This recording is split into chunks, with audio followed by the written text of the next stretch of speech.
আর কেমন আছেন সবাই? আশা করি সবাই ভালো আছে। আমার চ্যানেল ঝিনুক ড্রিম ওয়ার্ল্ডে আপনাদের সবাইকে স্বাগত জানাই। আমি যে কুকিং ভিডিও ছাড়ি তাতে সবাইকে আজকে আমি কাস্টার্ড বানিয়ে দেখাবো। মেয়েগুলো অনেক দিন থেকেই বলছে কাস্টার্ড বানিয়ে দেখাবো। যে দেখুন, আমি একটা কাস্টার্ড পাউডার ভ্যানিলা এসেন্সের নিয়ে নিয়েছি, আর নিয়ে নিয়েছি আমন্ড, বাদাম, আম, খেজুর, আপেল কুচি, কলা কুচিয়ে নিয়েছি, কাজু বাদাম নিয়ে নিয়েছি, একটু ঠান্ডা দুধ আলাদা করে রেখে দিয়েছি, 1 কাপ চিনি নিয়েছি, আর 1 লিটারের মতো একটু ফুটিয়ে এটাকে ঘন করে নিয়েছি। 1 লিটার দুধ মতো নিয়েছিলাম, সেটাতে 3 চামচ ভ্যানিলা এসেন্সের কাস্টার্ড পাউডার দিলাম। এটা ভালো করে, এটা নর্মাল টেম্পারেচারের দুধটা রেখেছিলাম। এটা গরম হলে ডেলা হয়ে যাবে, তখন এটা ভালো করে ওতে মিক্স হবে না। সেই জন্য একটা নর্মাল টেম্পারেচারে দুধটা নিয়ে ভালো করে 3-4 চামচ মতো কাস্টার্ড পাউডার নিয়ে ভালো করে ওটাকে গুলে নিলাম। নিয়ে ভালো করে এটাকে গুলে নিয়ে দুধটা যখন ঘন হয়ে এসছে, তখন 1 কাপ চিনি দিয়ে দিলাম। নিয়ে ভালো করে ওটা ঘেঁটে গুলে নিলাম, যাতে ওটা ভালো করে মিক্স হয়ে যায়, চিনিটা ভালো করে গুলে যায়। আর দুধটাও দেখুন অনেকটা ঘন হয়ে এসছে। 1 লিটার দুধ প্রায় হাফ লিটারের একটু বেশি হয়ে আছে। আপনারা আমাদের পরিবারের যতজন মেম্বার সেই অনুসারে আপনারা দুধের পরিমাণটা বাড়াতে পারেন, আর সেই অনুসারে আপনাদের কাস্টার্ড পাউডারটাও একটু বেশি নিতে হবে। দুধটা দেখুন ঘন হয়ে এসছে। এরপর আমি দুধটা হয়ে গেলে এবারে কাস্টার্ড যে গুলে রেখেছিলাম সেই গোলাটাকে ভালো করে এর সঙ্গে অল্প অল্প করে দিয়ে মিশিয়ে নেব। তখন কিন্তু আপনি ফ্লেমটা লো টু মিডিয়াম ফ্লেমে রাখবেন, বেশি হাই ফ্লেমে রাখবেন না, তাহলে কাস্টার্ড পাউডারটা নিচে বসে যেতে পারে। আর সমানে এটাকে ভালো করে নাড়তে থাকবেন। নাড়লে বেশ দেখুন কীরকম কনসিস্টেন্সিটা হয়েছে, বেশ ঘন হয়ে এসছে আমার। আস্তে আস্তে ঘন হয়ে আসছে। তখন বেশ দিলে আপনার আমি এখানে একটু কেশর, একটু এলাচ এসব একটু গুঁড়ো করে রেখেছিলাম। একটু কেশর দিলে বেশ সেন্টটাও ভালো আসে, এলাচ দিলে খুব ভালো গন্ধটা আসে। এটা একটু ভালো করে মিশিয়ে নিলাম। দেখুন কনসিস্টেন্সিটা অনেকটা ঘন হয়ে এসছে, দেখতে খুব ভালো লাগছে।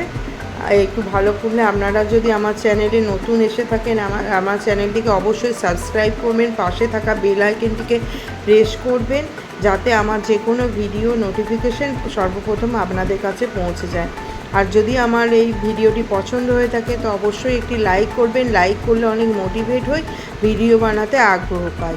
আর আপনার যদি পছন্দ হয়ে থাকে তো আপনাদের বন্ধুদের সঙ্গে এই ভিডিওটি শেয়ার করবেন, কমেন্ট করে জানাবেন যে আমার ভিডিওটি কেমন লাগলো।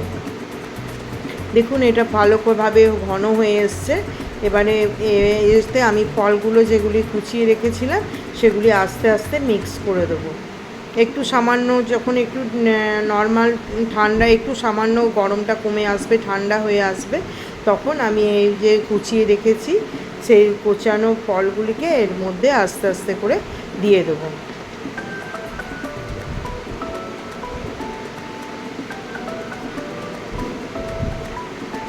দেখুন কাজু বাদাম, আমন্ড বাদাম, আপেল কুচি, কলা কুচি, আম কুচিয়ে রেখেছিলাম। আপনার বাড়িতে যে কোনো ফল থাকবে, আঙ্গুর, দেখুন আমন্ড বাদাম দিয়ে দিলাম, কাজু বাদাম দিয়ে দিলাম, যে কোনো ফল থাকবে, বেদানা গার্নিশ করার জন্য আপনি যে কোনো জিনিস উপর থেকে গার্নিশ করে রাখবেন, তাহলে দেখতে খুব ভালো লাগবে। এটা খুব একটা হেলদি ফুড। দেখুন কত রকমের ফল, কত দুধ, সমস্ত কিছু এর মধ্যে দেওয়া আছে।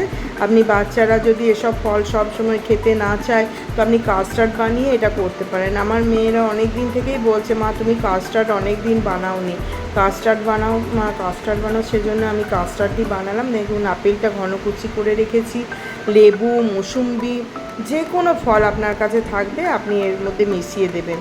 দেখবেন খুব ভালো লাগবে খেতে, বাচ্চারা খেলেও অনেকটা পুষ্টি পাবে আর খেতেও বেশ ভালো লাগবে।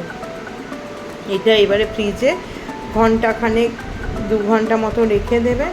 একটু ঠান্ডা হয়ে গেলে কাঁচের বাটিতে করে পরিবেশন করবেন, এত ভালো লাগবে, জাস্ট ডিলিশিয়াস লাগবে, একদম খুব সুন্দর লাগবে খেতে। দেখুন একদম কেমন সুন্দর হয়ে গেছে, রঙটা দেখুন, পারফেক্ট কাস্টার্ড যেরকম হয় সেরকম হয়েছে। আপনিও বাড়িতে বানিয়ে দেখবেন, অত্যন্ত সহজে এটা আপনি বাড়িতে বানিয়ে ফেলতে পারবেন। অত্যন্ত স্বাস্থ্যকর এবং সুস্বাদু খাবার এটি। 1-1.5 ঘন্টা মতো ফ্রিজে রেখে দেবেন। ঢাকা দিয়ে আমি রেখে দিলাম, একটু ঠান্ডা হলে ফ্রিজে ঢুকিয়ে দেবো। আজ তাহলে দেখুন কেমন হয়ে গেছে কাস্টার্ড। তাহলে এই পর্যন্ত রইল। ভালো থাকুন, সব সুস্থ থাকুন। আবার আসছি নতুন কোনো ভিডিও নিয়ে।